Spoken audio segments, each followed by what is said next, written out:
генерално се смета дека климатските промени не влијаат на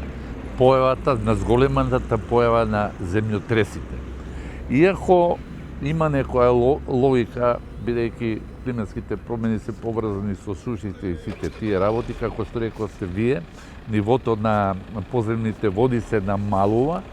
и може да дојде до релаксација на напоните на самата површина на земјината површина, која што може да предизвика некој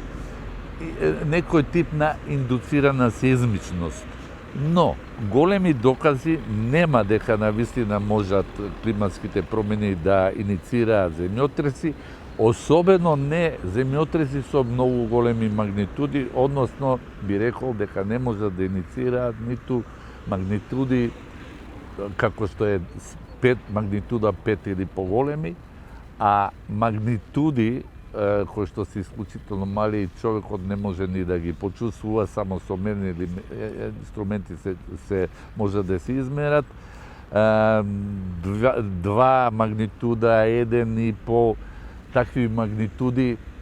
може би се предизвикуваат како резултат на овие климатски промени, но бидејќи такви земјотреси има многу често, па доаѓа и до коинциденција, дека не е таа директна корелација, дека врнело, па еве сега се јавил нов земјотрес, или како што секогаш велиме дека Скопскиот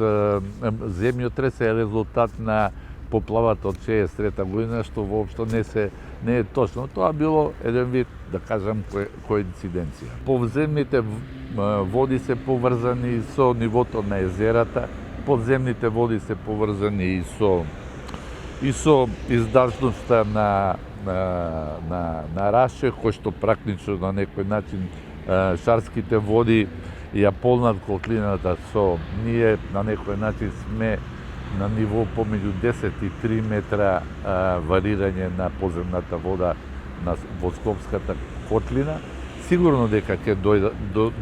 доведат до некое намалување на подземните води, кое што може да има некои други последици, но се уште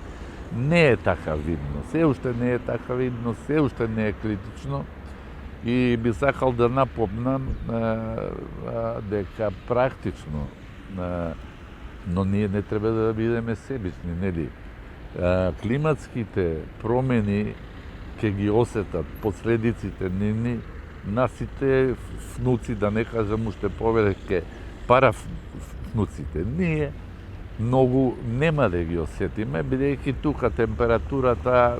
не варира многу и таргетот е, како што рековме, спрема тоа така наречена регулација на испуштање на CO2 до 2050 година, да не се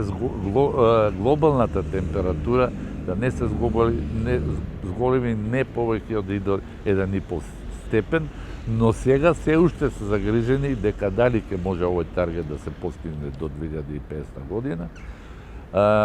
но се работи на тоа.